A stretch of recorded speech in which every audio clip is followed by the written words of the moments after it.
Hello, hello, good morning, good afternoon, good evening, wherever you're joining from. Thank you for being here. Welcome, welcome. This is going to be a fun time today. We are going to talk all about the brand new RØDECaster video. So yes, welcome. Thanks for joining. If you have a question, drop your question in the chat starting with the letter Q. It'll make it show up on my screen easier so I don't lose it in the chat. And otherwise, we're just going to kick things off and jump right into it. I am very, very excited to be able to share this all with you.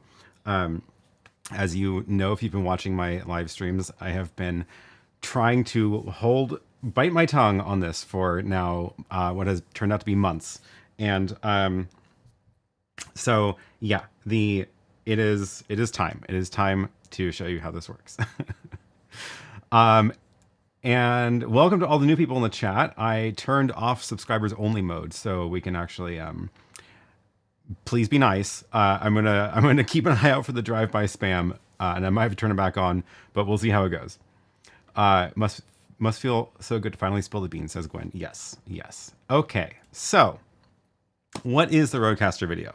This is a new video switcher from Rode. This is a 4 HDMI input switcher, and it doesn't work anything like you have seen switchers work before. It is quite different. So yeah, it already looks interesting, says Tech Condo. Yes. You will notice there's 2 rows of buttons, and then we got a little control interface here, a little screen, which is actually a touch screen, which is neat. And we've got ports on the back, which I don't have a good angle to show you the ports, but I do have screenshots, so I can pull up the pictures of the back to show you the connections, which I'm going to do because there's actually quite a few ports on here that are used for some interesting things. And I made the classic mistake of not actually pulling this up ahead of time, so I have to dig through my files. But yeah, so drop your questions in as we kick things off. Start with the letter Q, and I'm going to find the assets that have a picture of the back. There we go. This is the one I wanted to share. So on the back, just so we can get a quick overview of what all the ports do, there are 4 HDMI inputs, 2 HDMI outputs. We do have combo XLR and 1/4 inch jacks. We've got 2 headphone ports, 1/4 inch headphone ports. We've got also analog out for monitor, and then 5 USB ports. Oh, this is actually, I think, slightly different than this is like an earlier version. There's still 5 ports, they're just labeled differently now. So there's 2 ports to connect to computers. One's for a webcam, one is for a settings and audio device. There's a port for a USB drive. It can host like a hard drive to record onto a drive. And then these 2 are for webcams and microphones. So you can connect USB webcams as well as USB microphones or USB audio devices, including the RØDECaster Duo and RØDECaster Pro. Ethernet micro SD, that is to store like your media that you're going to use on the stream, and USB-C power, and the classic Rode power button. So let me go take a look at the chat really quick and see what questions we've got, which are now coming in fast. Fantastic. Dylan says it's like the Streamer X but bigger.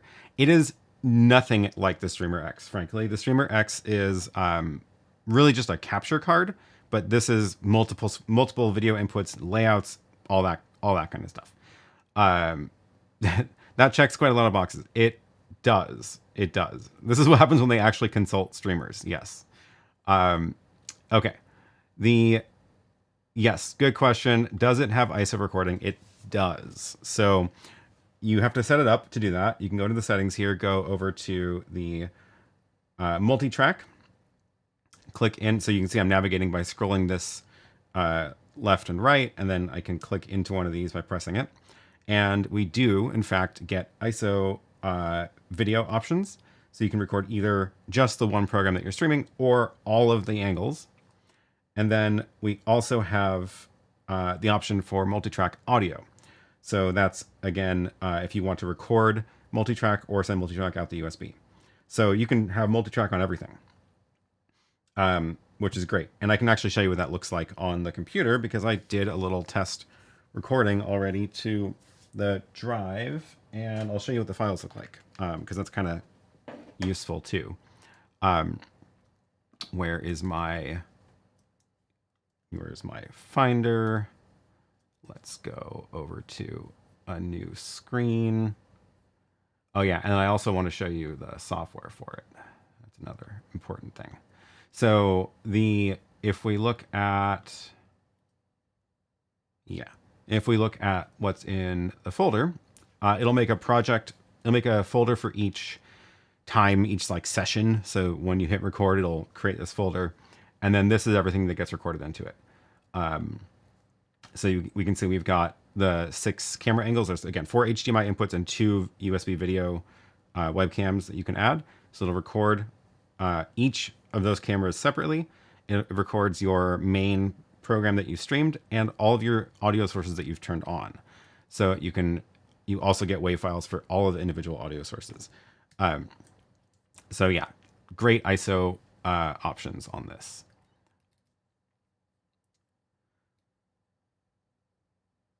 How are the buttons? Are they ATEM and Stream like mush? Yes, that was my first thought. So the buttons are, let's see if I don't know how I'm going to illustrate what these feel like. They are the little rubber pads. I would say they're a little bit more solid than the ATEM buttons. They feel a little bit less unstable, but they are still the squishy rubber buttons. Like ATEMs, not like the Stream Deck. So the Stream Deck, I feel like with the Stream Deck, you end up with these little screens that like almost are too rocking back and forth, and I don't think that's a problem with these buttons. These they feel good for being the little squishy rubber ones.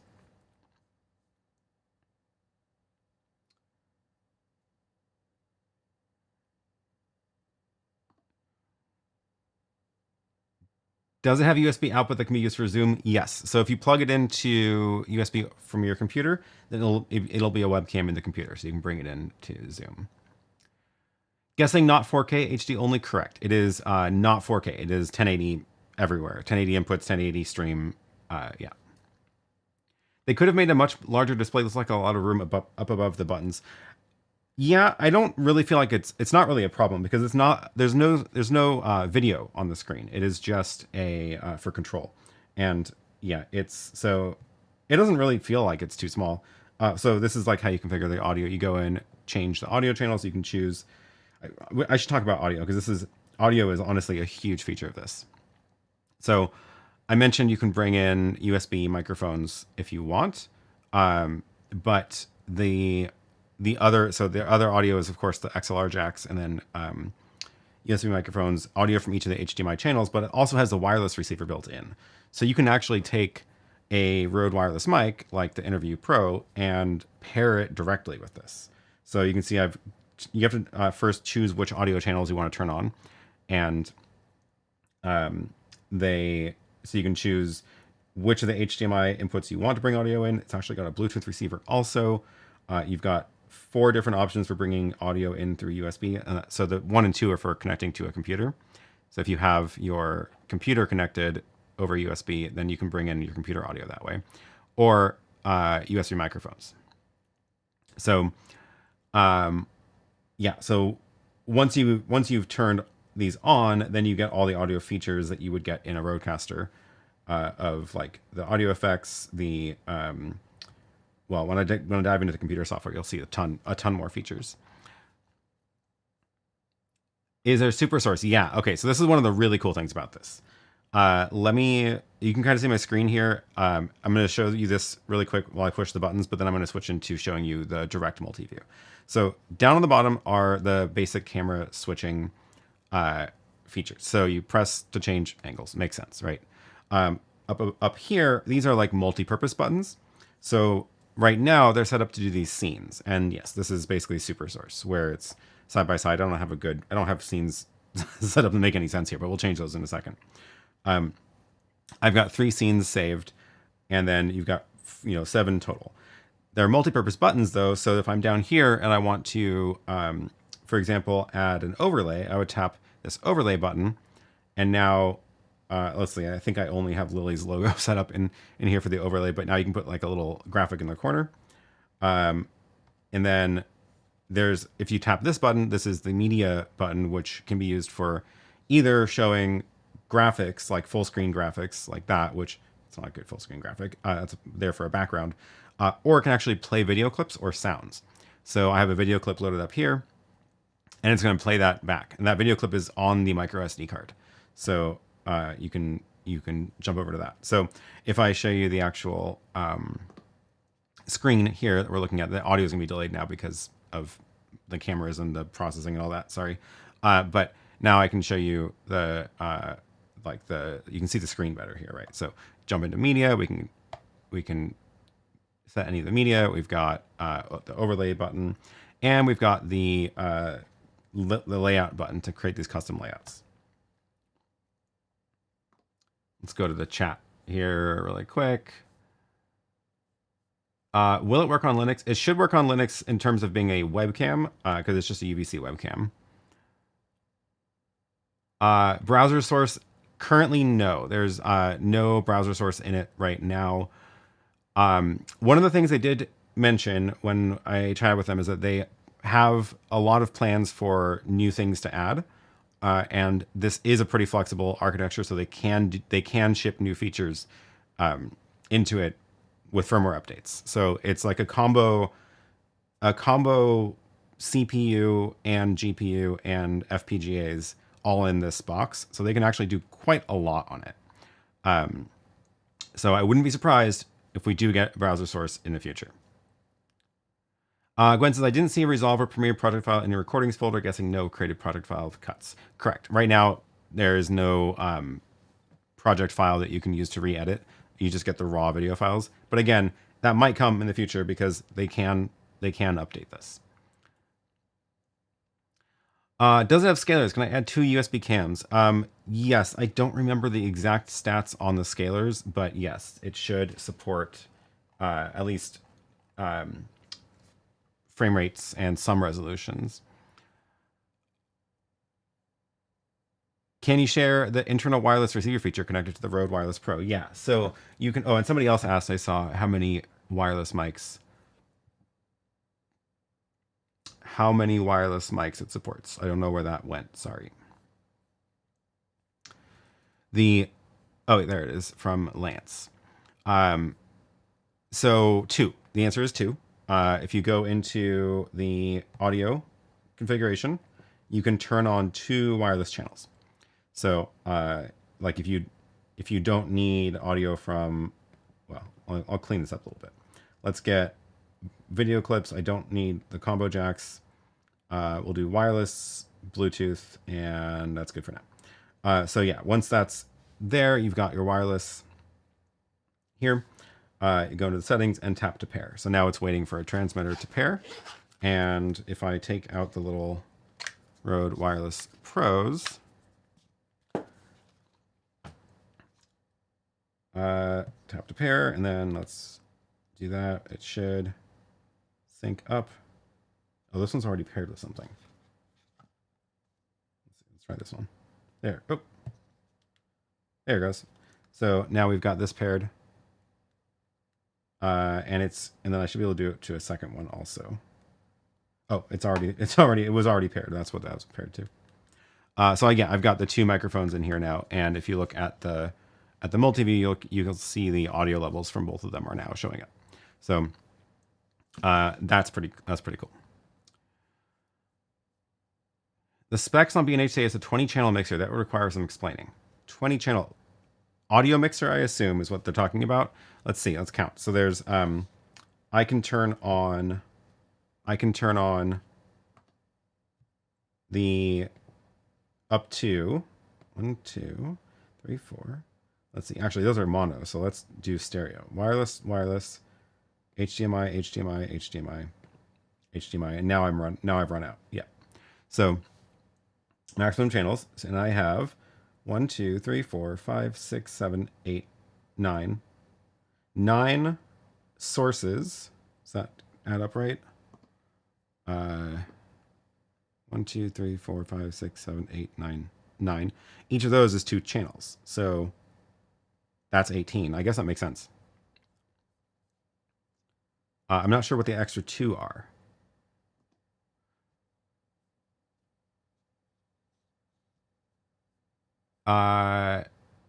Are mix effect layers like MEs? MEs, not mesh. Autocorrect. No. So again, throw out everything you know about how traditional video switchers work. This is not like that. This is so there's, well, I have it in simple mode right now, where there's only you only see the program here. But if you so once you're in this mode, you switch what shows up in program with these. So there's the scenes are how it works. I should go show you how it looks like, how it works in the software control to configure the scenes.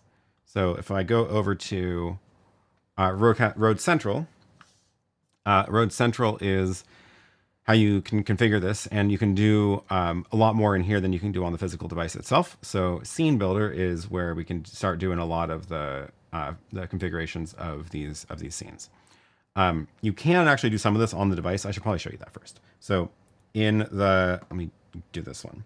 If I go back to, let's say, scene A, well, let's say, yeah, so scene A looks like this, where it's, that's actually not a good example. Scene B, I've got that camera on a background. If I wanted to change this, I can do it from here. I press the little eyeball, which is their inspect button, and then I can press scene B to inspect it. And now you can see it's set as a custom scene. And now I can, oh, this one's because it's a custom scene. I can only move it here. Let's see, are any of these not custom? No. Let's go make a new scene. So let's go into this picture-in-picture button, multi-source. I will select, for the large one, let's set it to be the overhead camera. And then for the small one, let's set it to be my face. So now I can see that it's created the scene with my picture down there, and save that. And if I then hold down that button, it'll save it into scene D. So now scene D is this picture-in-picture layout. So now if I wanted to change what goes in here, I can press the inspect, press D. It's a template scene, so I can go and, oh, I lied. You can't change the sources in this mode. You have to do it in the computer. But I can just make a new scene on top of this if I needed to. So if you wanted to change what's in it, let's, for example, take scene C, which is a bit of a mess because the camera angles aren't very good. I can go back over to the computer, tap on the C button, and now you can see this is a custom scene, not a preset layout. So this is where I can go and change what angles are there. So I can choose the background. It can be a video background, or it could be any of my source images. I've got my red, green, blue on there. And then this small one, camera 3, let's change that to camera 1. So it's my face. And then we can take camera 4 and let's make this the overhead, which is camera 2. Also, I should probably rename these while I'm here. So, because it's kind of awkward to be just calling it camera 2 all the time. So if I tap on that button, I can just go over here and call it main instead. And then same with here, I can call this overhead. And then what is 3? 3 is the, I'm going to change that one actually. I'm going to make that be my, I'm going to make that actually be the side camera. That looks a little nicer. So this will be, we'll call this side.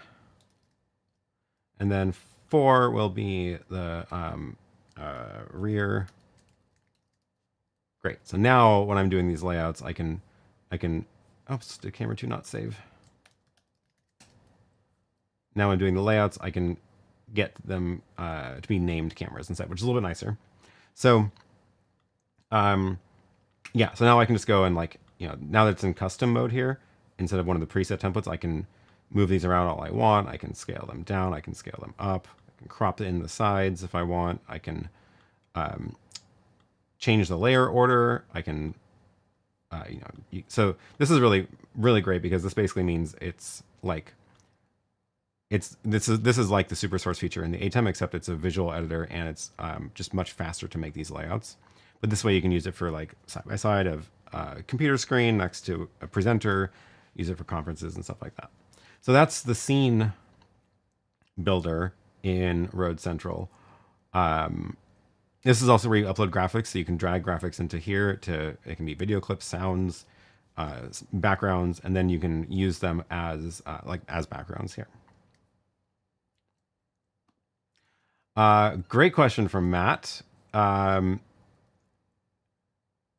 How would this work on your conference set that we've been talking about with the Ghost Stream? So as you are probably comes as no surprise, I have been trying to this whole time I've been talking about this conference setup on the live streams. I've been also testing it with this to see if this is going to be possible to use for that.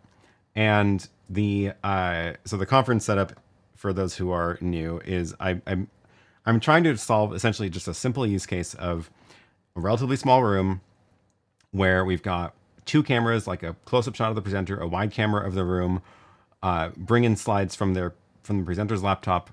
We've got a microphone for the person speaking, speaker in the room for amplification, and also a projector to show their slides. And one of the key things that makes a lot of switchers not possible, or takes just a lot more gear, is when I'm showing the presenter's slides on the projector and they yank their cord out of the connector up there, I don't want the screen to just go black and like show whatever's in the projector default, like, no signal screen. And so I want to switch to a break screen. I want to feed the projector a nice, image of the logo or the schedule or sponsor logos or whatever it is. And so that I can control what's going on to the projector. And it turns out that feature actually means that a lot of the sort of small switchers don't work out of the box for this. So I was able to make it work with the OC Ghost Stream, which is the smallest of the ones that work because it does have 2 HDMI outs.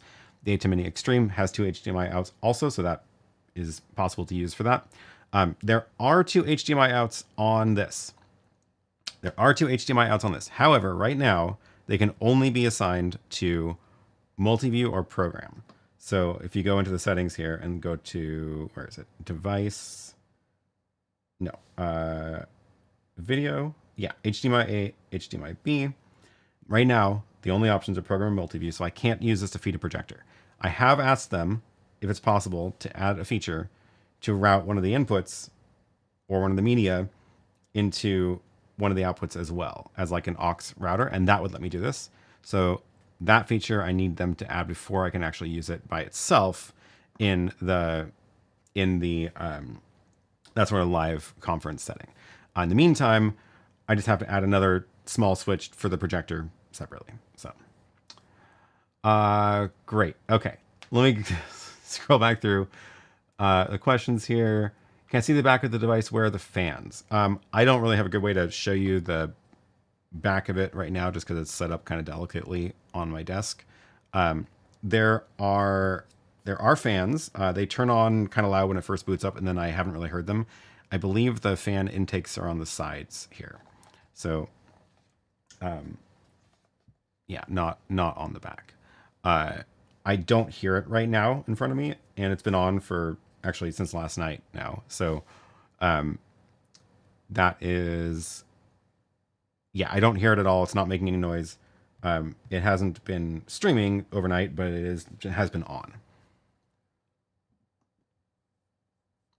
Does it have any Mixminus features? Yes. So because this is Rode, it is also a very good audio device, and this is something that a lot of video mixers don't have at all, and also a lot of video mixers don't really understand why this stuff is needed. If you go to Rode Central, this is where you can do more of the audio config. So this is an entire audio mixer in this device. It is not just a video switcher, and this is what makes this thing. This is why it's more expensive than a small video switcher, because it's also a full-on audio mixer.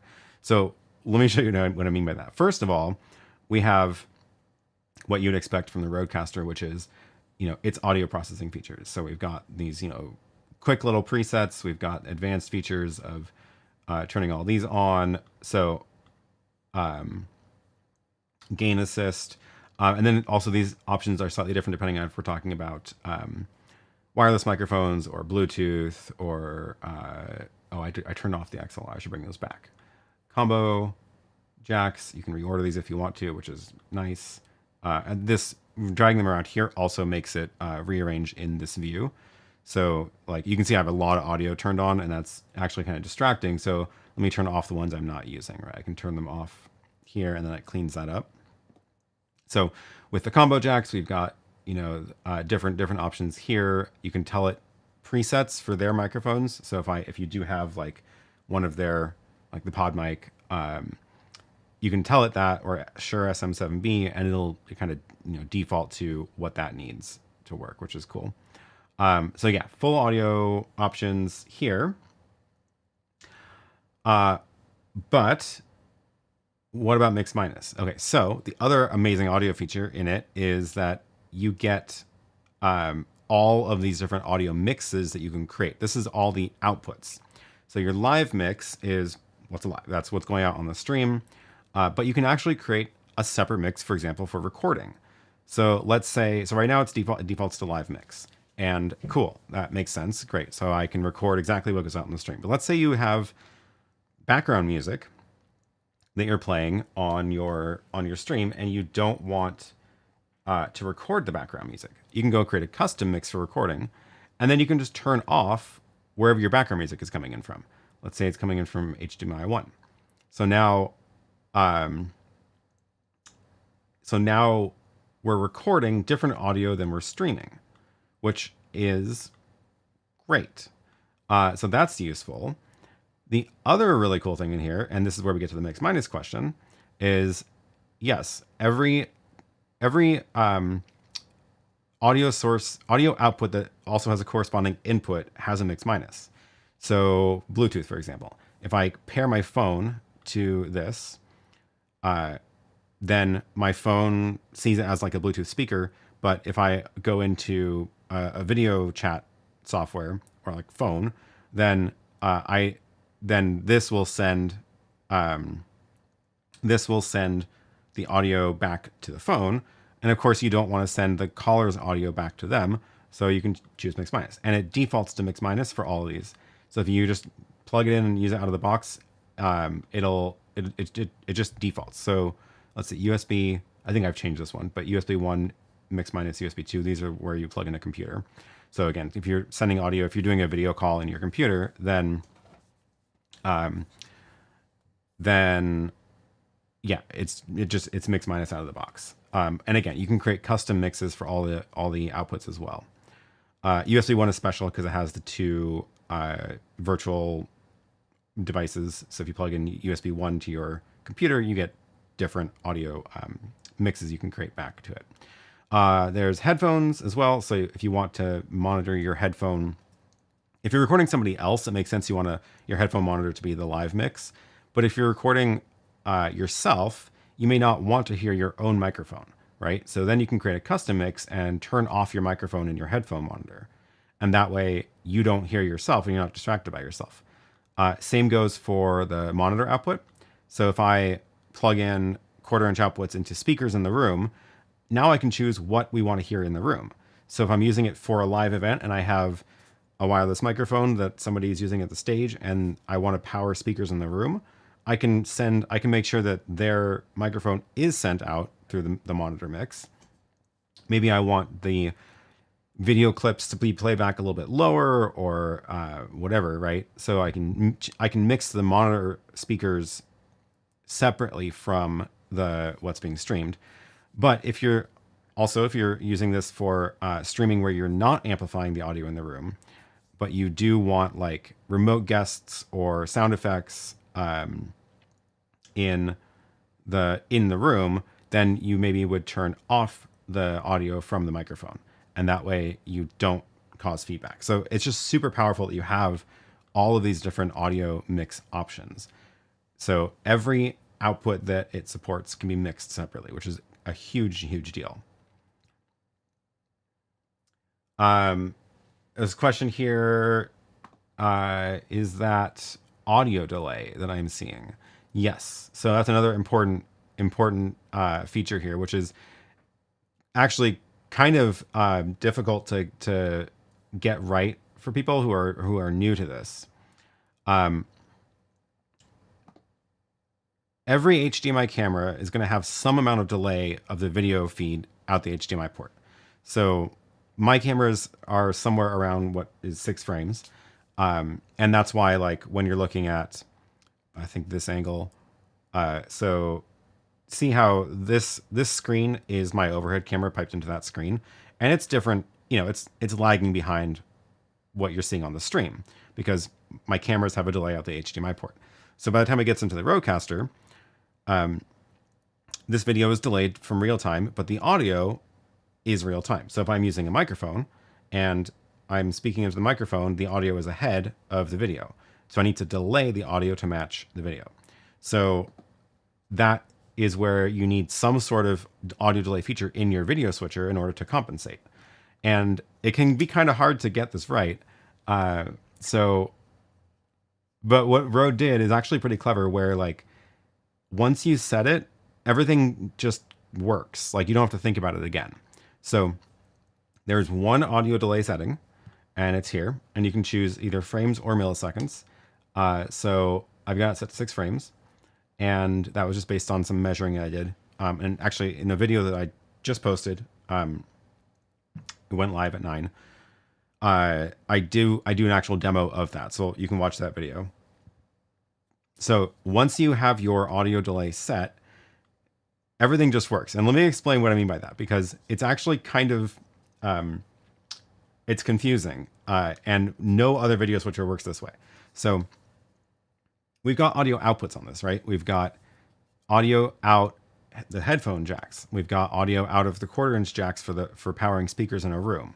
We've got audio being sent back through USB. So let's take the headphone example. I'm gonna set my audio delay so that the stream audio matches my camera's delay, and that way what you see on the stream is not weirdly out of sync. And then I'm gonna take my headphones and I'm gonna plug them into the RØDECaster and listen to myself. And what do I hear? Well, I do not want to hear myself on the delay. And with my current setup right now, like literally what I'm using to stream here, that's how it works. So if I take my headphones and plug them into here to monitor the audio, then if I listen to myself, I hear myself on a delay, and it's really unsettling. I can't do it for very long, and it takes a long time to practice even being able to say a sentence hearing myself on a 200 millisecond delay. It's extremely unsettling. So what did Rode do? Well, they thought of that, and they said, okay, well, you don't want to hear your own audio, your microphone audio, delayed through the headphone jack. So when you do this, when you have your headphone mix from the RØDECaster, it just doesn't delay the audio out the headphone jack.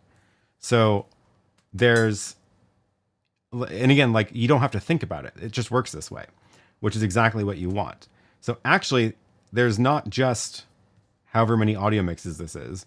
There's actually more than this, because with the monitor out, you may or may not want the audio delay. So monitor in the speakers, if you are powering, if you have a microphone for your event and you have speakers in the room, you want the speakers to be real time with the microphone, obviously. You don't want the person at the stage to be 200 milliseconds or the amplification being 200 milliseconds delayed.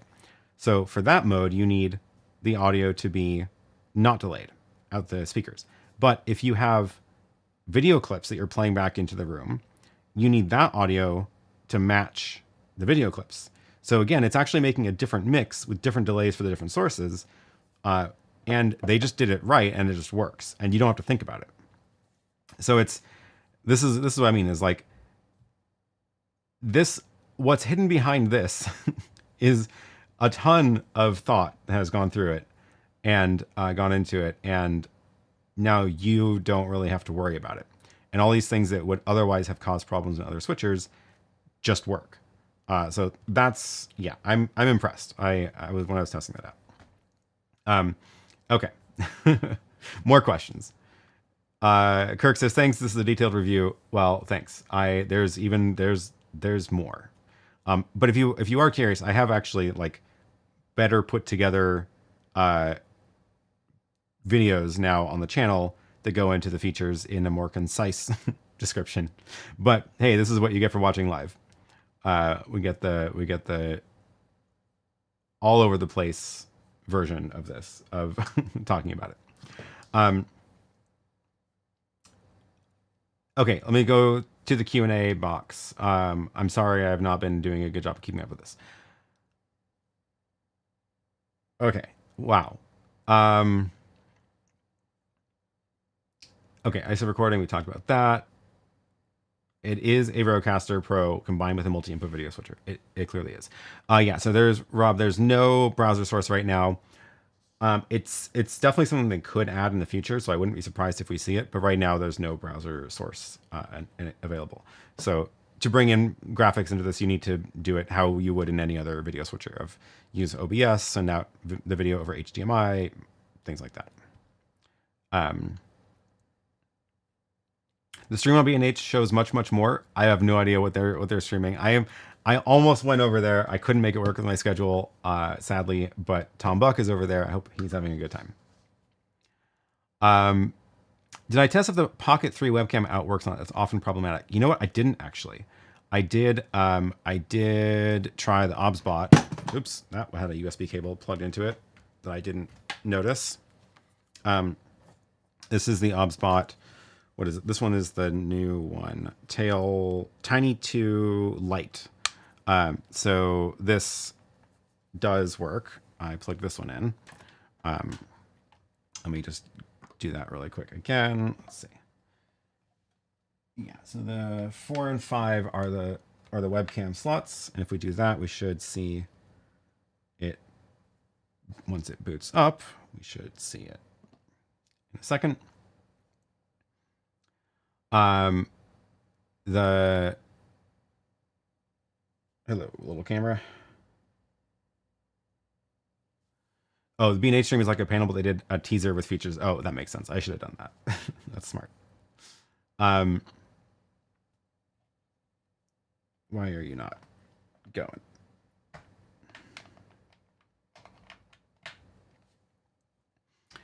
Companion support, says Grish. Currently, no. Right now, there is just Rode Central, where you can do all the configuration from the computer app. Again, I suspect they're going to add some sort of other remote control option, but currently, no. Let's see if I can get to some of the other questions. How about USB webcam support? Yes, so it does support USB webcams, at least if I can get the OBSBot to turn on. What are the power options? It has its own USB-C power supply. I believe it's a beefy power brick. It's kind of like the RØDECaster Duo, which I have that power supply over here. This is the one for the RØDECaster Duo. This says 3 amp at 5 volt, 1.5 amp at 20 volts. Kind of a beefy power supply. I think it's the same. I'm not actually 100% sure on that if it's the same, but it's definitely this. It's this style where it's got this, the long power cord and then USB-C on the end of that. I don't know why the OBSBot's not showing up today. That's weird.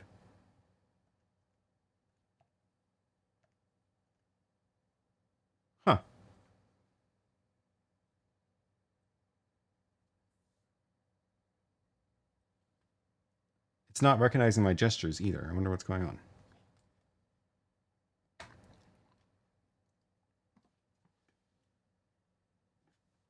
Looking at the right one.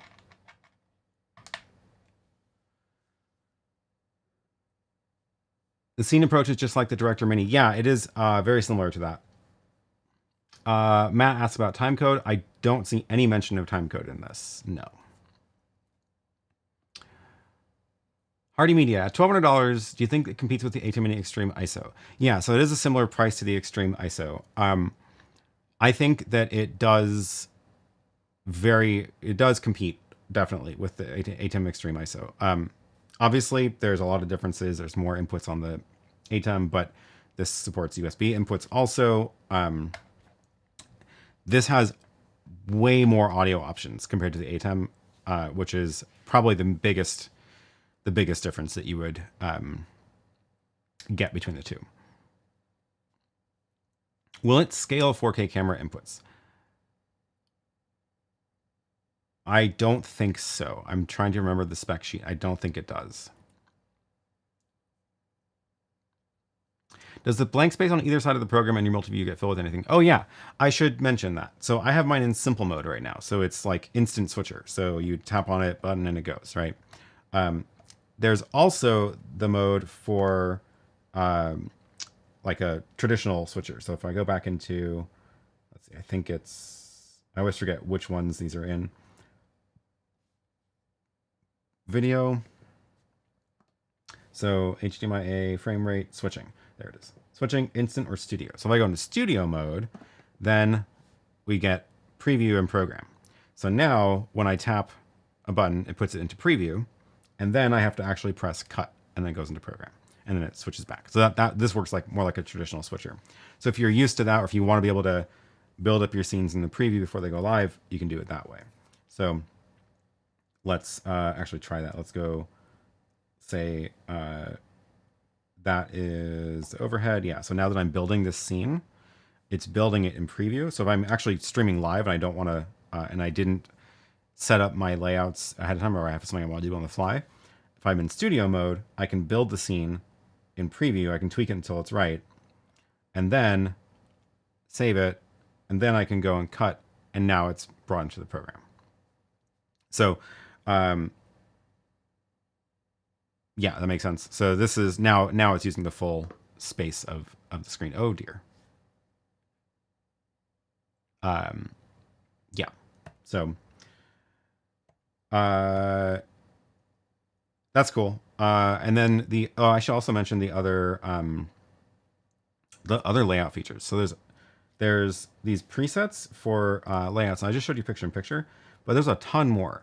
So there's also like side by side, 4 up. There's these next to each other ones. There's 3, there's 4. So I can go like that, and then I can choose what goes into the background. Well, let's put my red, green, blue in the background. Let's go, what camera angles do I want for the boxes A, B, C, and D? So I can say A will be the overhead. That's the big one. B will be my main camera. And as I'm doing this, I'm watching this scene get built out in this preview, right? So C, let's make that be the side angle. Shows up in that box. And then D will be the last camera angle. And now I've got a 4 input layout. And I can save it as scene F. And then now I can go and cut to that in the program. Yeah. So that is lots of different scene options. But again, you can go and customize this in the software. So if you want even more options, you go back into the scene builder in the software, and then you can go and take that scene and now change it to a custom scene. And now you've got the ability to scale any of these. So let's say like I want that one to be larger and then cropped back down to that size, right? So turn on and off the borders, things like that. Can the layouts be saved for future programs? Yeah, so everything that you do on here is saved, and when you turn it off and turn it back on, it just comes back into that state. That is fast, yeah. I agree. Okay, let me trying to rapid fire some more of these questions. Can you assign any input source to any output destination similar to the Ghost Stream? No. So that's the one missing feature that means I can't use it as it's just by itself for this conference. So yeah. Does it have an on-off switch? Yes, it does. It has the Rhodes on-off switch, which apparently some people don't like. It's like you can kind of see it there. It's that red button. It's squishy, but like you can't really accidentally press it. So that's good, I guess. And then when you press it, it does asks you to confirm that you want to power it off too. So that's nice. I got some questions from some new folks, it looks like. DJ Mike says, how many cameras? So 6 total, 4 HDMI, 2 USB. Does the USB-C port let me bring in my computer display as a video source? No. So it's a webcam. It's a UVC webcam input. So you would need to run a capture card from your computer or just HDMI. But yeah, so it doesn't act as like a display that your computer would recognize. Al says, is there the ability to connect a phone wirelessly? Yes. So for audio right now. So you can pair your phone over Bluetooth and use it as a Bluetooth interface from your phone. And I am hoping that, like the Director Mini, they eventually come out with a wireless video option, but wishful thinking at this point. The Photog experience, that we mentioned this earlier, there is no DaVinci Resolve file that is created. It's just the video feeds for now. I wouldn't be surprised if that one comes in an update, but yeah. Johnny says, when you plug in the RØDECaster Pro 2, are you able to also link those mics to cameras and still use the auto switching feature? I haven't even mentioned this yet. And this video is not out yet, but I do have a video coming probably next week about the auto switching feature. And the auto switching feature is so the way that works is you do have to set it up in Rode Central. So if I go back to Rode Central, there's this auto switching section, and this is super cool for video podcasts. So basically you choose which of your camera angles have which audio sources. So I can say that camera 1, actually, let me do this. I can actually tear this apart and do it.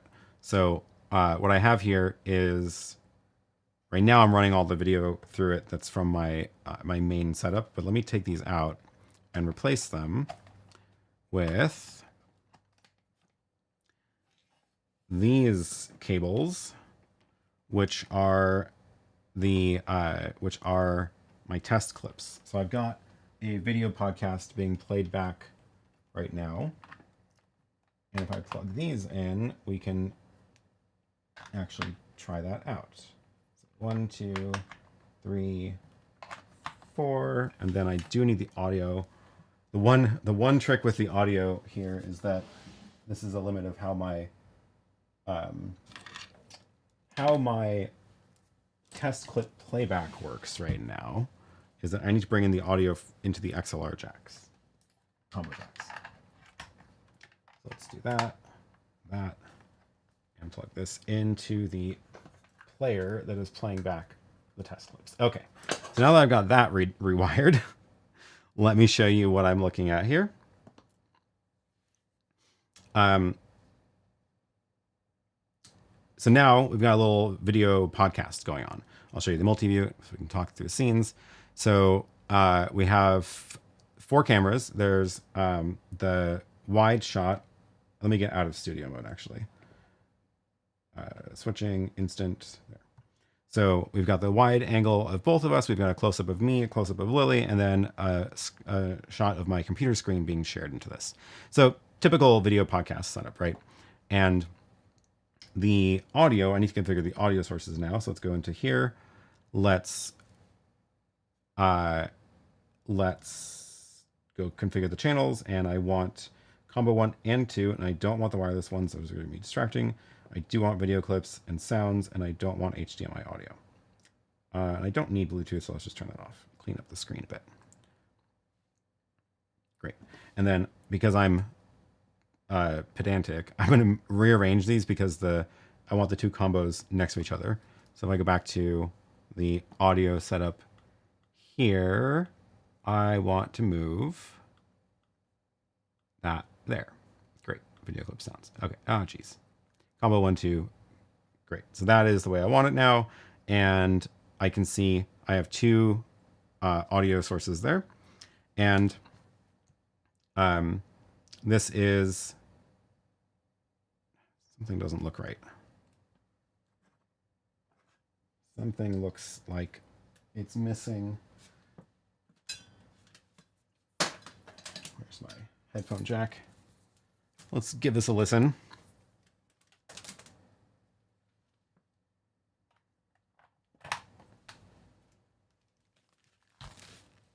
Yeah, that's just full of static.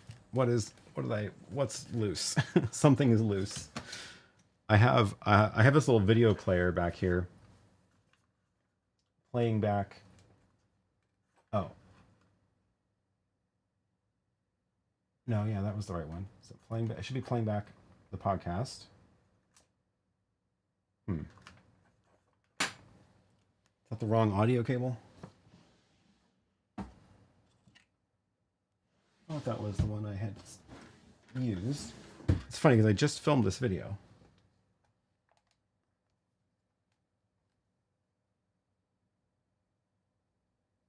Oh, shoot. Well, this isn't going to be a good demo if I can't actually get the audio working. Maybe, I had the jack set wrong.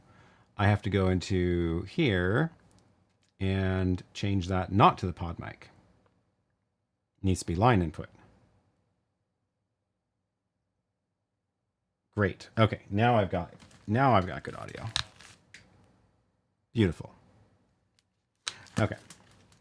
So now that we have that working, if I go back here and look at the audio meters, you can see that they are, combo 1 is Lily, combo 2 is me. So you can see that the levels are bouncing up when we're talking.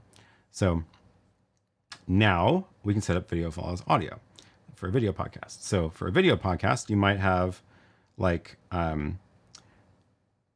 this kind of scene, right? Where it's a wide shot, close-up shot, and then maybe something else. So what I'm going to do is I'm going to go to the auto switching tab and I'm going to tell it which audio channels are present in each video clip. So camera 1, which has the shot of both of us, has audio from both combo 1 and combo 2. Channel 2, video clip 2 is me. So I'm in combo 2. 3 is Lily, so she's in combo 1. And there is no audio, I don't want to switch to that layout. So I can turn on camera angles to be auto switched. And you can set priorities. So I want the close-up shots to be high priority, and I want the wide shot to be low priority. And now that that is configured, when I go back here to turn this on, you just hold down this auto button. So if you hold it down for 2 seconds, you'll see it turns blue, and now it's in auto mode. So now you're going to see it just auto switch. So as soon as I start talking, it should, let's see.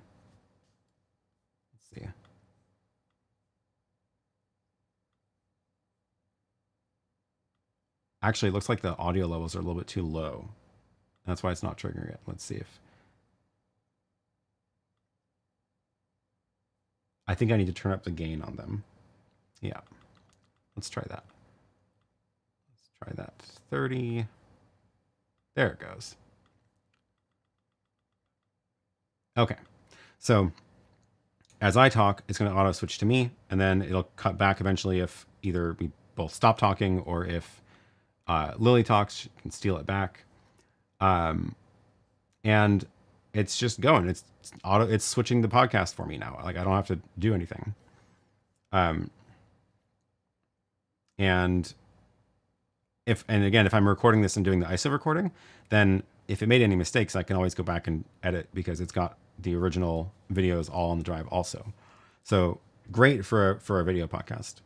If you did want to switch to one of the scenes, like I have this this scene of, both of our close-up shots looking at the computer screen, I could add that to the auto switching as well. So I could turn off this wide angle and go back here to scene A and link the two audio channels that way.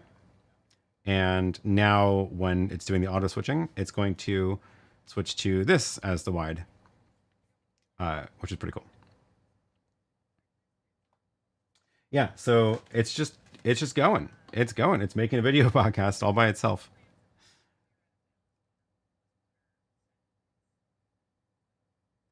Oh, okay, let me see. I scroll back up through the questions here. Jeremiah says multi-view customizations looks like very small windows. Delay, recording, streaming, codecs, bit rates. Okay, a lot of questions. Yeah, so the multi-view options, really the only option is the studio mode, and you can rename the cameras. So I can rename the sources. I can go into studio mode, which gives me the program preview, but there's no you don't get to change the sizes of these or anything. We talked about audio delay already. Recording and streaming codecs.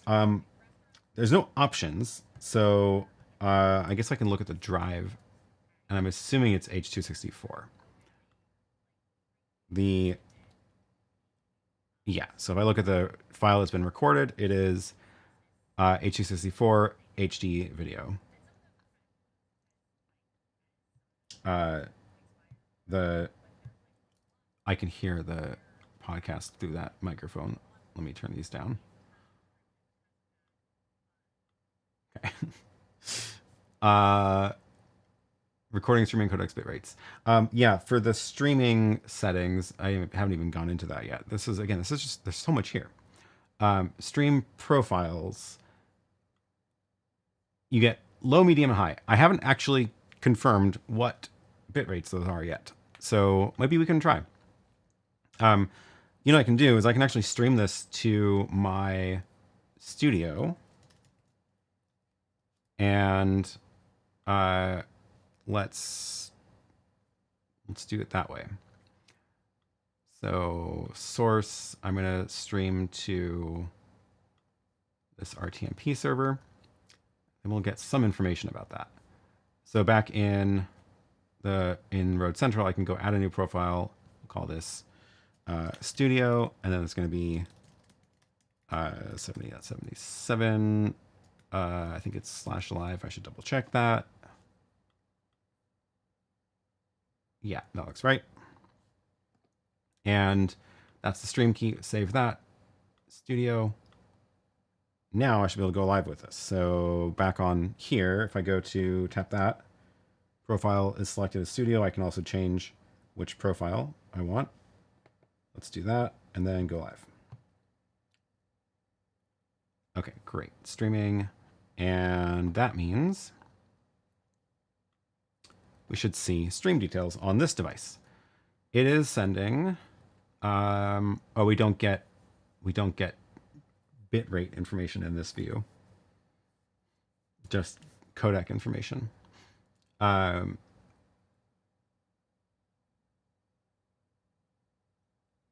Yeah, well, I can show you what it looks like now. Let's bring that on the air. So it is streaming to, oops, where did my ATEM go?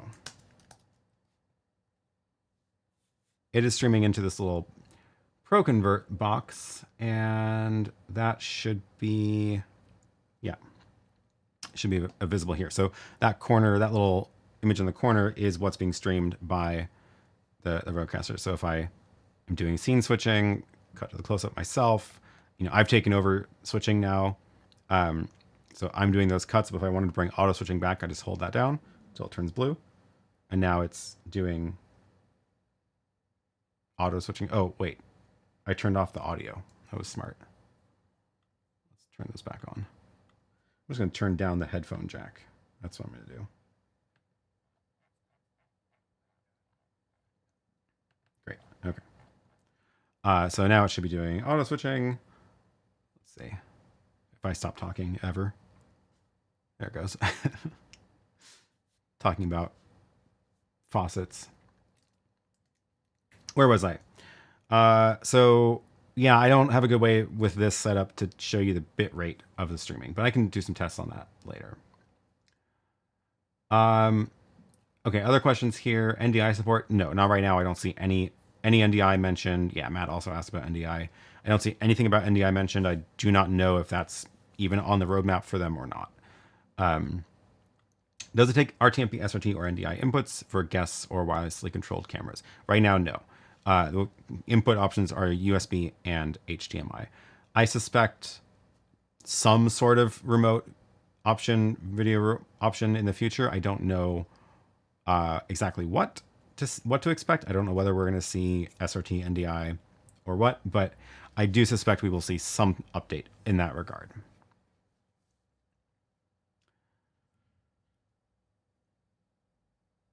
It looks like you need to be in studio mode to assign the preview to an HDMI out. Oh yeah, good point.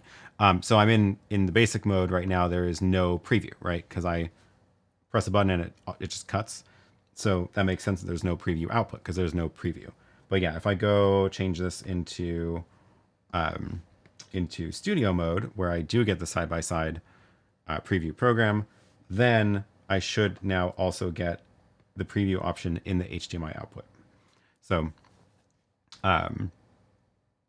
that's not terribly useful for me right here, but if you were using this in a larger space, that might be really useful. I really want them to add aux assignable outputs to that, because then I can use this as the only device to bring for an event, which would be amazing. Is there a setting for the combo jacks to be left-right if fed from a mixer? Yes, there is. So one of the other features you get in the audio setup is, if you go to the combo, you can link. Oh, I think I can't do it because I'm actually streaming. Let me turn that off. There we go. So yeah, so now that I'm not streaming, I can change it. So you can link channels 1 and 2. Messed up my auto switching now. But yeah, you can link channels 1 and 2 to be stereo if you want. So, and now it changed it back to that. Okay. Let's go back to I had to up the gain a bunch to get this headphone jack output from the video player to work. Yeah. So yeah, you can do that with, and you can also do it with HDMI. So if you go into the HDMI, you can, by default, it's linked, which makes sense. But if you had, for example, wireless microphones connected to a receiver on your camera in left-right mode where they're split, left and right channels, you can then unlink that in HDMI. And that's actually how this recording works, right? We've got the two different microphones in the left and right channel. So I can unlink it. And then we've got separate left and right now, which are now mapped back to not be panned left and right. So, yeah.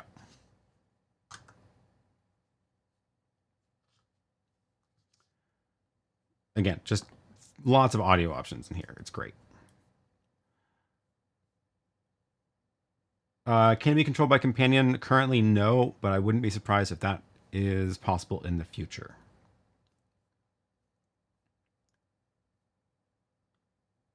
When considering an ATEM Extreme, which is similar price point, which is better and what's bad and good for each? This probably is its own video. I would say that the audio, because this is an audio mixer, if you want to use it as an audio mixer, this is by far the winner. The audio options in the ATEM are better than most video switchers, but it's nowhere even remotely similar. Again, I was showing you all the options of like creating all the different submixes for your headphones, recording your speaker outputs, Mixminus on the USB outs, like all that stuff is way leaps and bounds ahead in the RØDECaster. The ATEM can be automated from Companion, so if it's part of a larger production, then it's the winner there. But honestly, like I would have a hard time recommending an ATEM to a beginner over this. I think it's just a lot easier to figure this out compared to figuring out an ATEM. Kevin says, any replay options? Nope. no replay options. I guess they could add it. I don't know. I feel like it's not the target audience they're going for, but we will see. I do fully expect a lot of updates to this in the future. Plane Spotting says, so if I understand the scenes correctly, could you view two different camera sources in the one scene? Yeah, exactly. So if you look at this, the scene A, this is actually three different camera sources, right? There's actually four. There's the background layer, which I have just as a still graphic, but then there's the two close-up cameras and the computer screen. And you can do up to four scaled down and one background. So I could change the background to a video source if I wanted for some reason. I guess you can do animated backgrounds and stuff that way. But yeah, so 5 layers total. Curiosity Lab is late to the party. Did you come from the B&H stream? I think theirs is over now, right? They said they were going to go for an hour. Yes, it does have ISO recording, and it'll give you all of the cameras recorded and all the audio channels as well.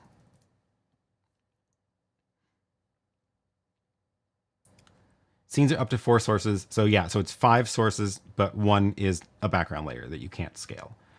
So if you go into the scene builder here, I can go to that scene that has, let's go to F. So F, I have a background, which can actually be a video. It's not limited to just a graphic, right? So I could, oh, now my cameras are named wrong. So I've got a background layer. Oh wait, I can scale the background layer. That's funny. I don't know why you would want to do that. So it's 5. It's 5 however you want. I did not even notice that when I was playing around with this at first. That's hilarious. So yeah, I've got 5 windows, but now I don't have a background layer, right? Because it's 5. 5 is the max. I'm stuck there now. And I'll actually have 5 different videos in here right now. But yeah.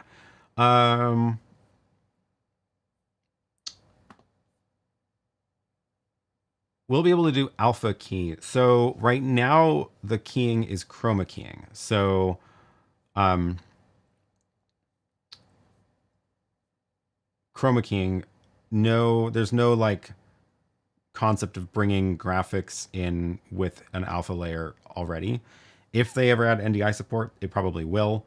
But yeah, so right now it's chroma keying. I did actually go through this setup in the video about using this for Lily's studio. I basically went through an exercise of configuring this whole thing for her studio. So I can kind of go through it again here. I actually have it on a different thumb drive. I can just pull out that drive and go pop in a recording that I did of her one of her streams. Should pop up in a second. So in her studio, she has, come on. What's going on?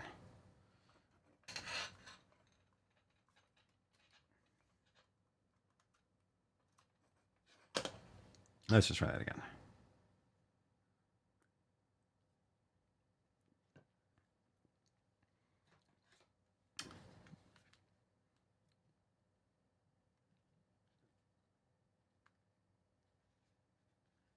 My little video player's not working right.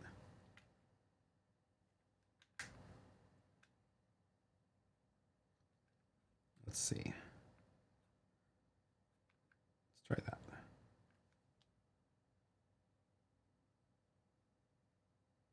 That one. Huh. Weird. Maybe.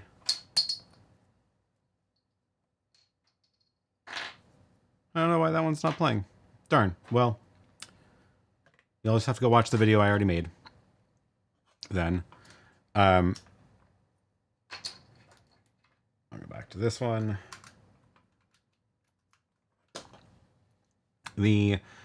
I'll drop a link to this in the chat. This is setting up a small YouTube studio. But in that video, the reason I mentioned it is because I went through the whole alpha channel or keying options there. Will this make my RØDECaster Pro obsolete? No, because you have more inputs in the RØDECaster Pro. But I will say it is, all the audio features are the same in it. Although actually, no, that's not true. The newest, and somebody else asked that, the virtual channel thingy is not in this. But also it's only on Windows anyway, so I don't have a way to test it. But it is very similar to RØDECaster. But I don't think it makes it obsolete.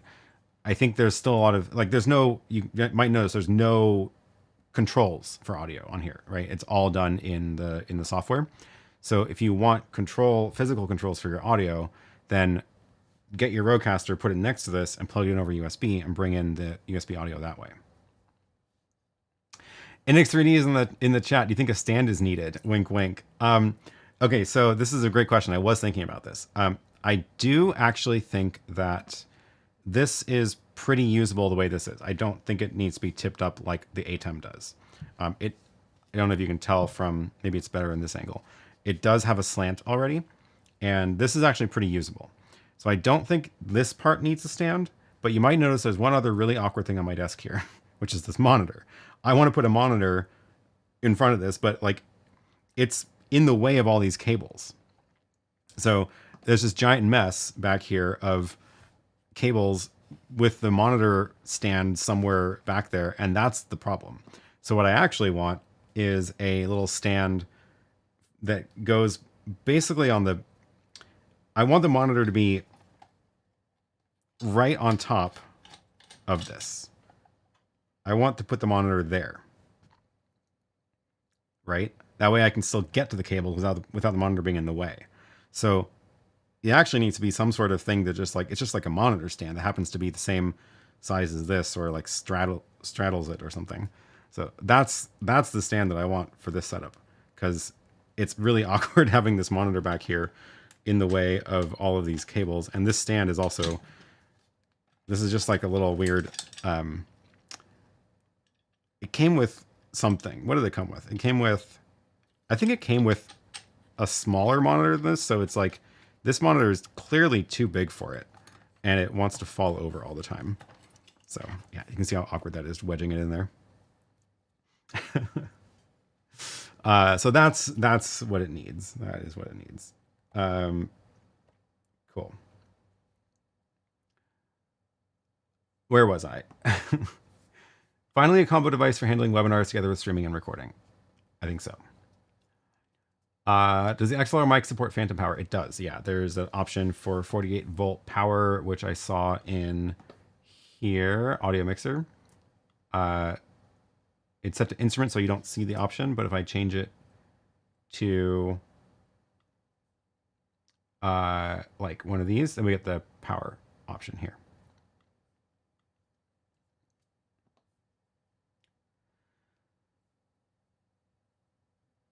Not delaying the audio for the monitor output will make it difficult to create a projector HDMI output if you're projecting the speaker. So I think I mentioned this. If you're projecting the speaker, you don't want the audio delayed in the room, because that would sound weird in the room. But if you're playing out audio, or if you're just like projecting something that's somewhere else, like into a monitor in like a separate studio, not into the space that person's in, then you do want the audio delay, but you can change it. So you can change it if your monitor output is live mix, then it includes the delay, and if it's custom, it doesn't include the delay. I'm slowly getting caught up. Can you connect a DJI Osmo Pocket 3 via USB webcam as a source? Okay, let me try it. I have it back here.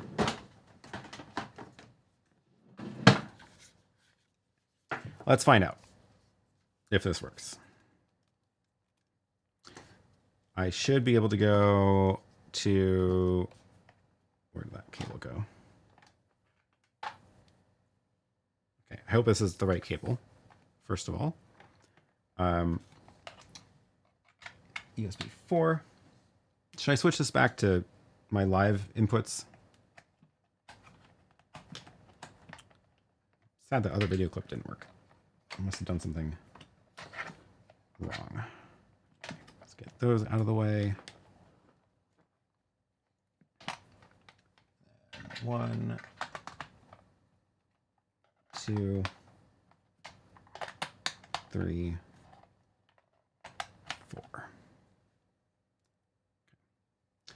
4. So Pocket 3. Plug that in. This is infamous for not working with some sources, so I'm not sure if this is going to work. Let's turn that on. We should see is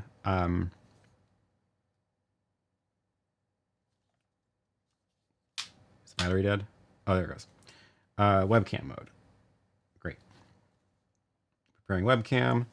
And what do we think? If this doesn't work, I'm going to grab a different USB cable. No, it recognized it as a webcam. So what's going on? And I see it there. That's the same thing that the OBSBot was doing. I wonder what's going on. Because the OBSBot was working before. I don't see video in Camera 5, but this is lit up, so it recognized there's something. So looks like no. That's so weird though. You know what? I'm gonna turn this off and turn it back on again. This has been on overnight. I think that might fix it. We'll come back to that. Let's see what else. When I plug in the RØDECaster Pro 2, oh yes, that's what got me on the whole track of video podcast auto switching. What I can do is grab this and power this up and then show you that connection. I don't think that you get I don't think you can bring all the separate audio channels in, but let's find out. So this is going to go on the desk. I'm going to turn that on. And I need a cable for it. So RØDECaster Duo. Let's grab USB. Too many things on the desk. USB there, and then this will go into. Okay, so 4 is the Pocket 3. 5 is the RØDECaster. Still no video coming from the Pocket 3, sadly.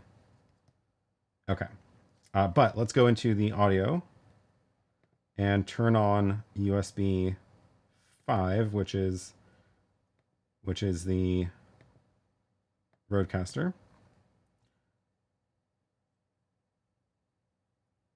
Yeah, so now I need some sort of audio in there. I guess I can pair these guys to it.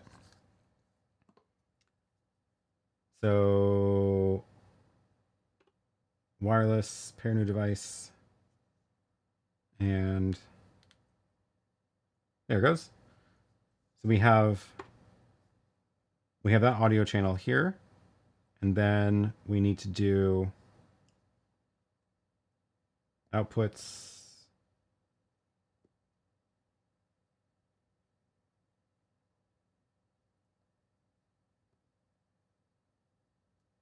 How do I do this? USB audio.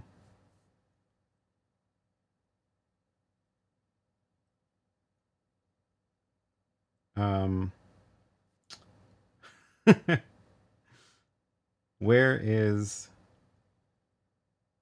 that setting? Outputs, routing, USB 1, Mixminus. Why am I not seeing it? I should be seeing it in. Am I plugged into the wrong ones? Now I'm not seeing USB audio there either. What's going on? I'm clearly doing something wrong. Huh. Okay. I'm not sure what I'm doing wrong.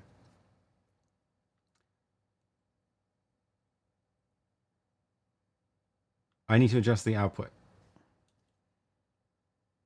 of the RØDECaster. So I've got outputs, I've got routing, USB 1, which is where I plugged that in. Yes. Do I need to change the setting on the USB? Possibly. USB 5. There's no settings for it there. What am I doing wrong?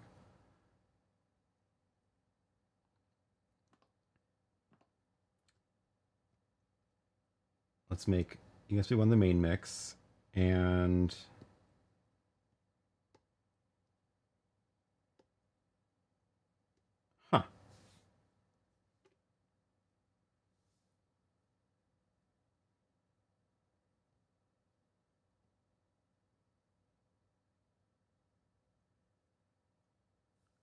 it's funny. I had this all working. I don't know what's wrong. Well, I'll have to come back to that later.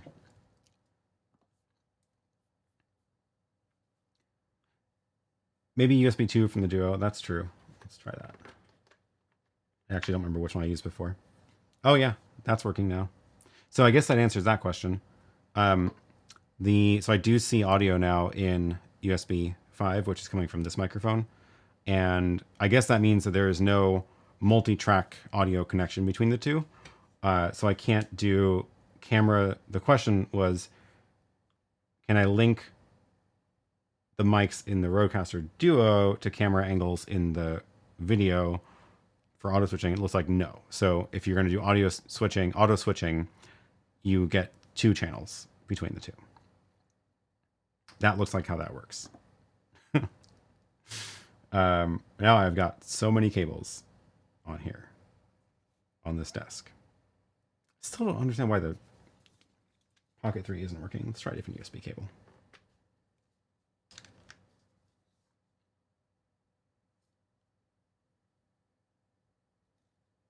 No, same thing. That's so weird. Oh well, this one has been finicky with other switchers, so I guess I shouldn't be that surprised. Okay. Other questions I haven't got to yet. Let's see.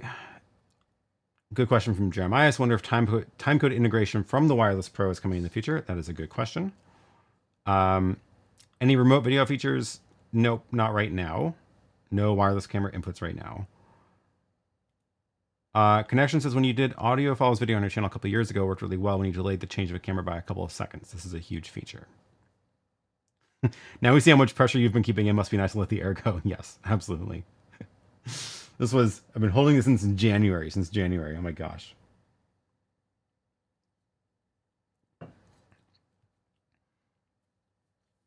Andre says the Extreme has different flexibilities, but definitely beats most ATEM Mini ISO lines. Like, audio features alone will solve most streamers' caveats. I agree. The audio features are huge in this.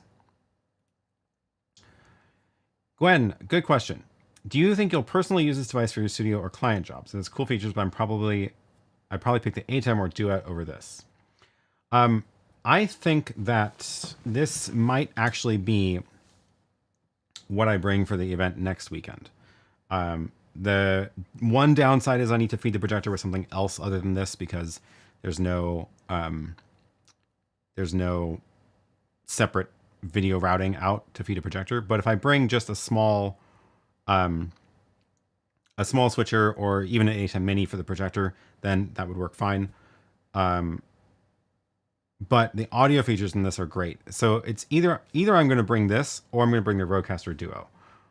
Because with the RØDECaster Duo, I can also do the same, like send out the room audio into the room. Not sure. But yes, I do think this is a great option. I would probably use it for small client jobs. Realistically, like it has a ton of options. And the ISO recording is great. That's like the big downside with the Ghost Stream right now. is that there's no ISO recording in it. So ISO recording in this is great because that's good for backups. Will the new virtual channel control added to this product, the new firmware on the RØDECaster? I don't know. I would assume so, but I have no idea. As a retired consultant, I love the product, but none of my customers would get it. It's too small or too limited for now.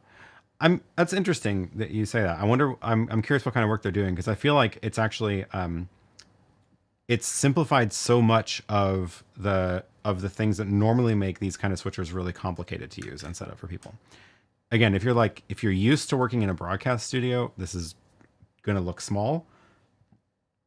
But if you are like a one-person streamer or trying to do just like video conferences with it, like this is just much easier to use than an ATEM. So is it possible to make macros to overlay ping images of the slideshow? Oh, that's a good question. No, I don't see any automation features in this right now, other than the auto switching. Fantastic says, seems perfect for a desk setup. Recording ISO for YouTube videos and live streams. Loving this. Can't wait to buy it. I think so. I would still use my RØDECaster Pro because I'm old and like my physical buttons. It's true. Maybe for the room audio, I should bring the RØDECaster Duo just because I get the physical sliders. It's a lot faster to change, to adjust audio with an actual slider compared to going into the computer software. Learner to Learner says, is the output to your monitor at 1080? I'm assuming one of the HDMI outputs. Yes, it is 1080. Yeah. Emerald says, that's the problem with the Osmo Pocket 3. It's a bit funky. The Mage World Director Mini also couldn't at the start, and the Zoe Box can't either. Huh. I wonder why. Knowing Rode, I'm going to have to wait a year till I have the option to buy it in Mexico. So I did hear that they will be shipping globally next month or in November. So right now it's available on B&H only. I should have dropped that link in the chat a long time ago. But it is available on B&H. The link's in the description already, but that is, and it looks like B&H says shipping October 10th. So, but it will be available, I guess, globally after that. So we'd love to hear about your experience on this, using this on a client job if you end up using it. Big difference between testing and using it in the real world. I agree. I've been trying to set up test situations here so that I can actually test things closer to a real world scenario, which was the reason for all of these USB drives that I did I still don't understand why Lily's didn't work. But that's the playing back the ISO files of a podcast, and that way I can pretend like it's live and pretend to actually switch it live if I want to, which has actually been a great way to test the auto switching. So let me show you what that. Oh, maybe it's because no, that should have worked. It's a 4K video. HEVC. Yeah, I don't know.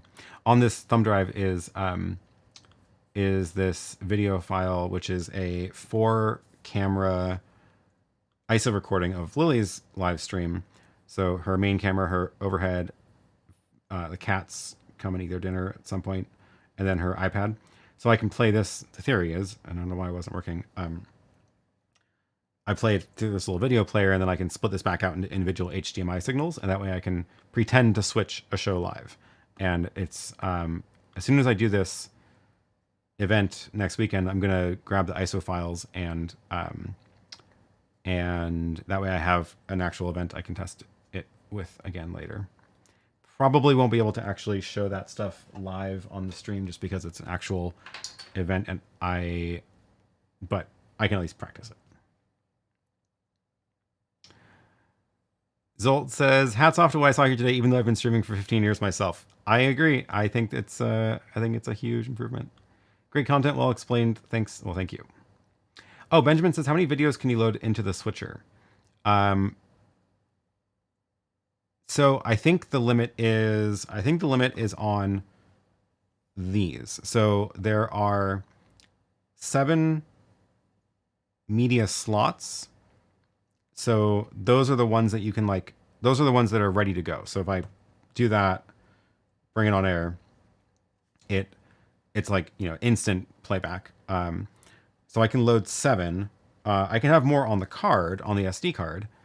It's just that I can only have 7 queued up. So if you go into the scene builder, this is showing me everything that's on the SD card, and you just have to choose which of these you want loaded into the 7 slots. So if you wanted more than 7, you could go back in here and like replace them. But I think practically the answer is 7. Can you change the slots live? Yeah, sure. So, well, actually, let me double check that, because I did notice that I couldn't change the audio live. So let's go live again. Oops, not to my YouTube. Let's go live to Studio. Okay, so now it's actually streaming. So can I actually swap out a video? Let's see, what other video clip do I have?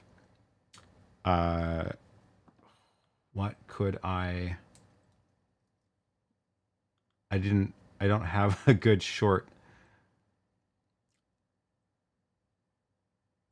Is this one any good? No. That's too long. What would be a good second clip? I guess. Oh, I know. I have some. Oh, those probably won't play. Those are like huge 4K. And these are all too long. Oh, maybe this one. I have this video of, yeah, this should work. These aren't too long. These are like the little drone clips. Okay, so I should be able to load in like, it's like 100 megs. Let's try this. Let's load that in, uploading. And then right now, this is loaded on A. So if I go back into the media here, this is A is the donut animation, but I should be able to replace it with that. Did I do that right? Oh, I think it's because it's actually in preview. Yeah. Now let's see if it lets me do it. Well, I think I have to do it this way. Delete. Yeah. Now I can replace it. One extra little step, but there it goes. So now it's queued up, and now slot A is the drone clip instead of the animation. So yeah, you can swap it out live, because I'm doing this all while it's streaming right now.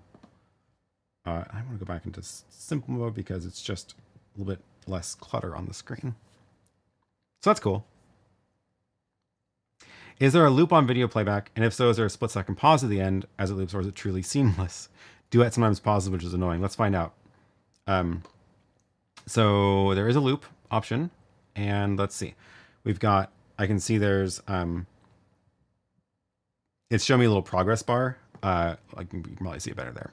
So the one thing that it doesn't do is it doesn't have an auto switch back away from this after the clip is over, which I have asked them to add that, because basically it's really hard to get the timing right of like cut away from this when the clip ends. So I've asked them to add that. Like I want to be able to say when this clip ends, cut back to camera 1 or cut back to whatever's in preview.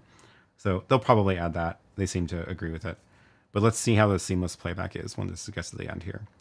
5 seconds. Is it going to pause or anything? Oh, my clip went fade to black, so that wasn't a very good test. Let's see.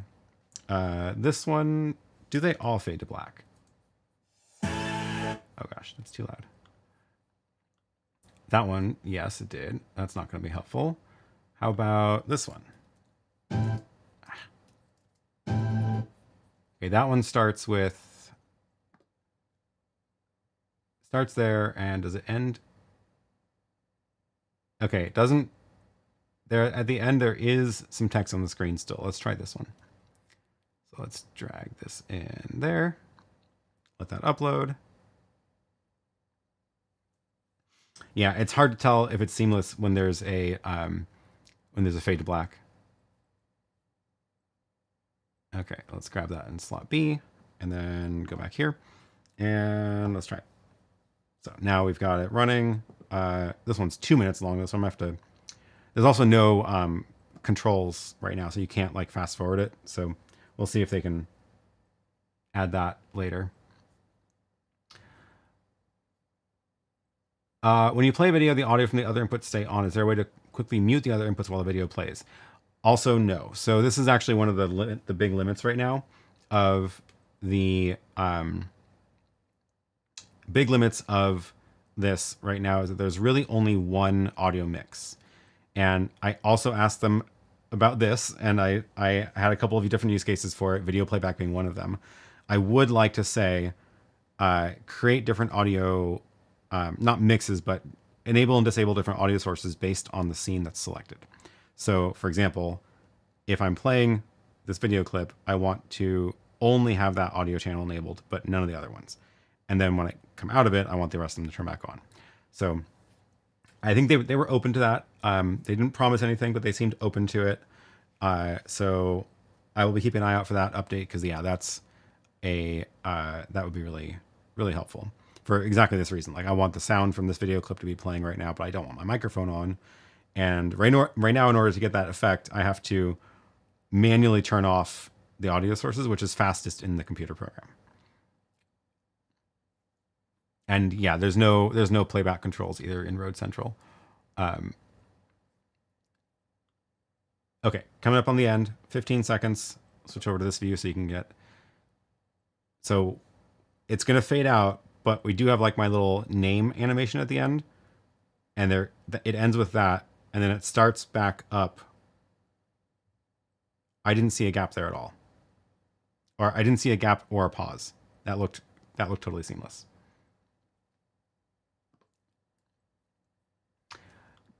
You know, somehow I don't have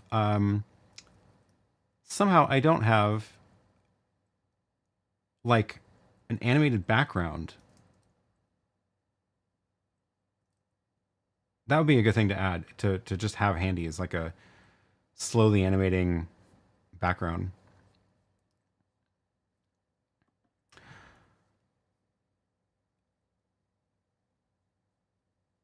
Michael says, can you create macros? No, I don't see any macro features in this right now. Definitely got too many wires. Officially too many wires here now. Matt says, I may buy one for a tour bus because they do video podcasts on the bus sometimes. They mostly have a Mackie DLZ, but the lack of a monitor. Ultra is a better choice. Yeah, that could be a good use for it.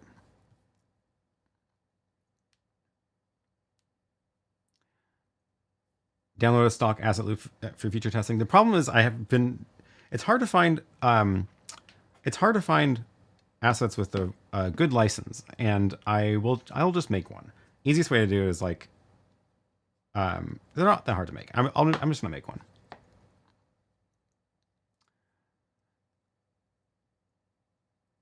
Stress test clip. Yes, right.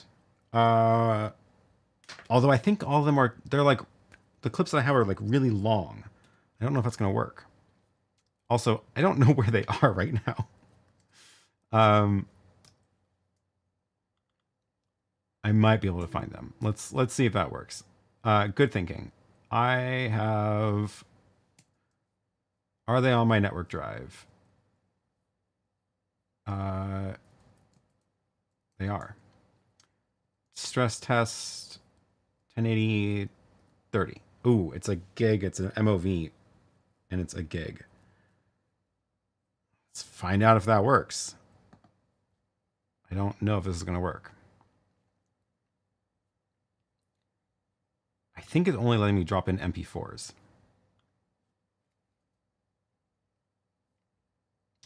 Oh, I have a 5-minute countdown clip from Lily's show. I mean, isn't her clip? We're trying to see if it was seamless. Isn't her clip effectively a good test? Yeah. This is a short 3-second clip. Oh yeah, this is basically a moving background. Look at this. I can go make a scene with it. So let's go to, wow, I have way too many scenes. I need to clean these up. Let's see, scene F. delete. Scene E. What is going on?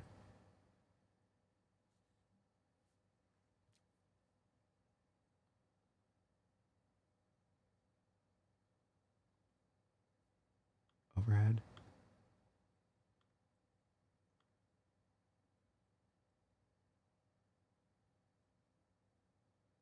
Oh. Weird.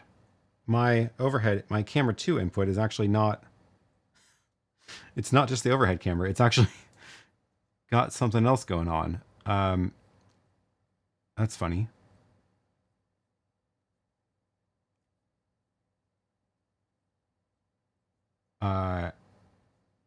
What is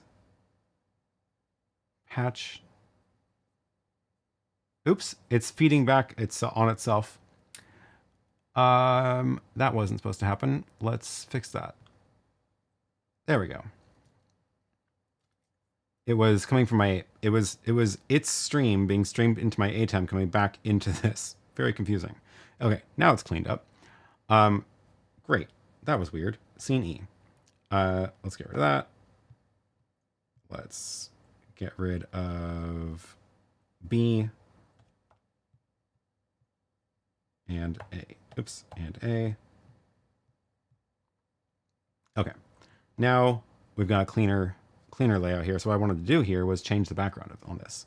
So the background, instead of a still graphic, I actually want to make this the animation. And now, if we go back to this, or I can actually show it to you on the multi-view, this is a 3-second video clip playing on an infinite loop. And this does not look, I don't see any, oh, yeah, I don't see any pauses or gaps. You can see where the clip resets, because it's not actually a seamless loop, but that's not the RØDECaster's fault. Yeah, so that's great. Okay. Whew. Where are we? Where are we? When can it create XML file from what you record so you have the option to change camera angles afterwards? Right now, it does not create an XML file, but it does record all the videos. So I suspect that'll be coming in the future, though. Benjamin says, this is truly a live stream event game changer. ISO 4 cameras, video player, technically 6 cameras. Use your computer wirelessly to adjust the switcher. Great audio delay without a computer, and scenes. I know, it's true. It's got a lot.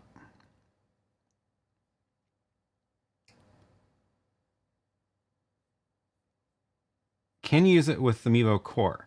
I do have those right over there. Let's find out.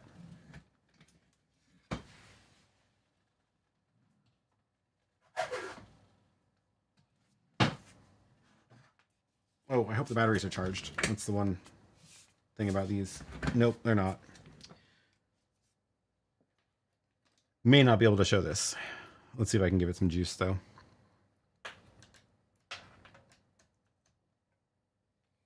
I mean,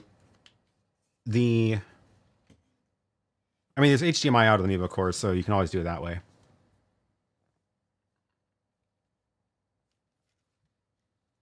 Now I've got way too much stuff on the desk. Okay, getting to the end of the questions. What else do you want to know?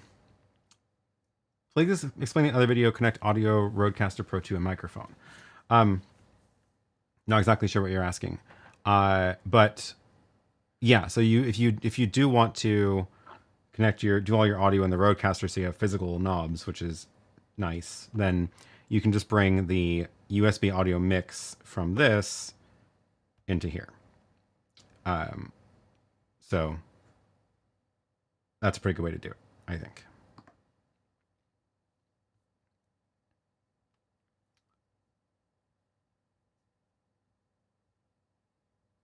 Where, okay. Can it do, Eric Payne, sorry I missed this one earlier. Can it do onboard graphics like the YoloBox? Somewhat. It's definitely not quite as extensive. I haven't really talked about the graphics features, so let me do a quick demo of that. So here is the like the layout, but let's go to just like a camera. Let's do that so it's a little less distracting. This is this is the B&H product listing. So if I go into the graphics section, this one, overlays, this is where you can grab graphics and stuff into here. So I have only one loaded right now, which if you look at the multi-view, I guess, you can see it. Tiny little logo in the corner. It's right there. So what I did there was you can adjust. You can bring in the graphic and then make it however big you want. So I can use it for a corner logo. I can scale it down, put it in the corner, and then that's set to letter B now. So now when I'm on in this, I can tap on the overlay button to go into overlay mode, and I can see that B is on air, and I can see the logo in the corner there. So I can turn it off that way. Right. So that is so you get, again, 7 slots to bring graphics in, like with these buttons. And then if you wanted to replace them, you would have to go back into the software control to swap them out if you needed more than 7.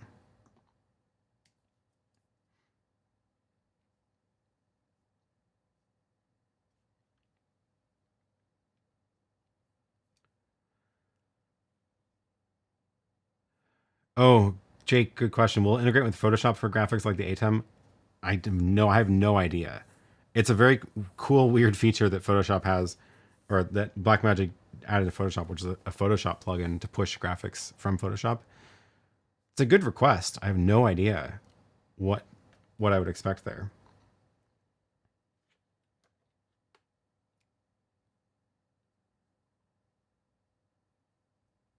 Just going back to the chats to see if I missed any. Oh yeah, Sergio, can you change the scene manually while auto switching, and does it resume automatically after that?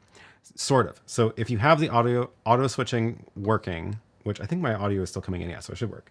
If you hold down the auto button, it turns blue, and that's how you know you're in auto switching mode. You can see it better here. So it's now going to do the switching for me,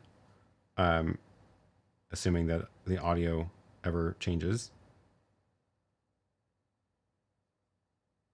So, okay, well, it's not changing, probably because I'm just talking, going on a long tangent on that. There it goes. If I want to take over, I can just press another camera. And now I've taken over, and you can see that that turned off. So it's not going to, it's now like auto switching is turned off. Like it's not going to auto switch anymore. So I'm doing camera cuts now, and I can put it back into auto switching mode, but I choose when, which is actually how you want it to work. Because I don't know how it would know when you want it to go back into auto mode. So it's in auto now. It's going to do cuts itself. And if I ever wanted to take over, I just press a button and I've taken over. And now auto switching is off. And yeah, I think it makes a lot of sense that way. Not to rush you, but to finish this up, I got a new iPhone to configure. I mean, basically, I think we've basically gone through everything I'm going to talk about at this point. I do have 4 videos about this on YouTube now, so do check them out if you want to learn more in a more concise fashion. One is a 8 minutes about kind of the top unique features about this. There's one about filming small conferences, so that conference setup, going through setting up the whole thing for that scenario. There's also going through setting it up for Lily's studio, if we were going to use it upstairs. And then there's a 32-minute getting started guide that goes through like all of the features for getting, it doesn't go through all the features. It goes through in order of like what you would need to do to set it up for yourself. So do check those out. I had a lot of fun making those. I decided to just drop them all at once and see what the algorithm does. We'll see how it goes. It's an interesting experiment. So yeah, please do watch them. That will be great. There does not appear to be time code right now, to answer your question, and I don't know about the codec. I don't know anything about the codec right now, so I'll have to do more digging about that in order to get more information. I'll take some more research. Who would I recommend this for? That's a good way to wrap up. This is clearly marketed at like solo creators, small creators, YouTube studio, like one person YouTube studios like this. I think also like video podcasts, clear use cases for that. I do think that it can also work well for small events, like the one I talked about earlier of like 2 cameras in a meeting room, conference room, maybe even small stage. So I think those are some good uses for it. Definitely marketed at people who are not familiar with video switchers as a concept. Like it just simplifies it so much compared to what it takes to learn how to use an ATEM, for example. So I think I think that is why I'm excited about this launching, because it is definitely going to be easier to use for a lot of people compared to things in the past. So hopefully it still means I get to make good video tutorials about them, because I sure had to make a lot of video tutorials about the ATEM because it was not obvious how to use it. So, Plane Spotting says, how many monitors can you connect for camera operators and talent? So there's 2 HDMI outputs, and that is either right now multi-view, which is this, or programmer preview. I've asked them to do an aux routable, so we'll see if they can add that later. But right now 2, and it can be any of those 3 different outputs.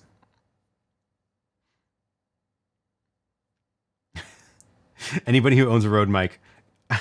Yeah.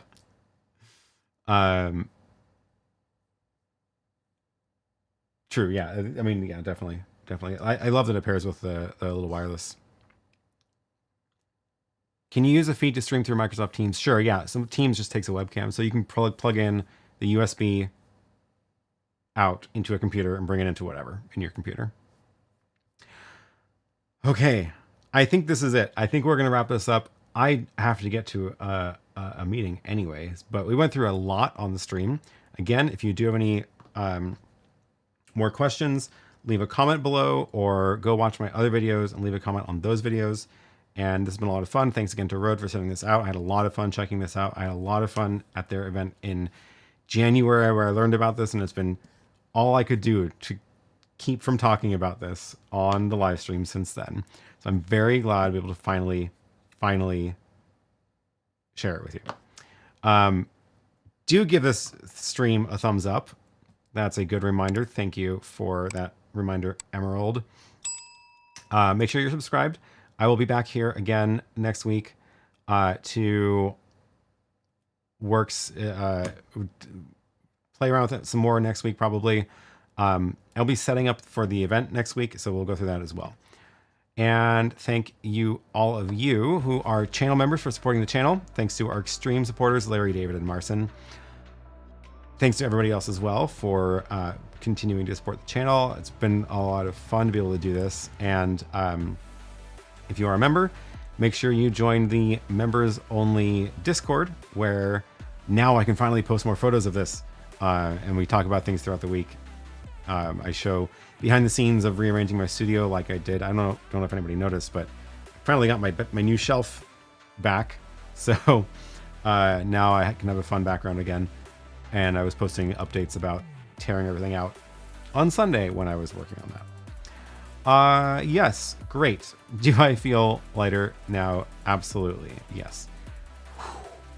I'm going to go watch the B&H stream after this, because I'm really curious how that panel discussion went and to see how Tom, what he got up to while he's over there. And yeah, great. This has been fun. Thanks, all of you, for watching, and we will be back same time, same place next week. See you then. Bye.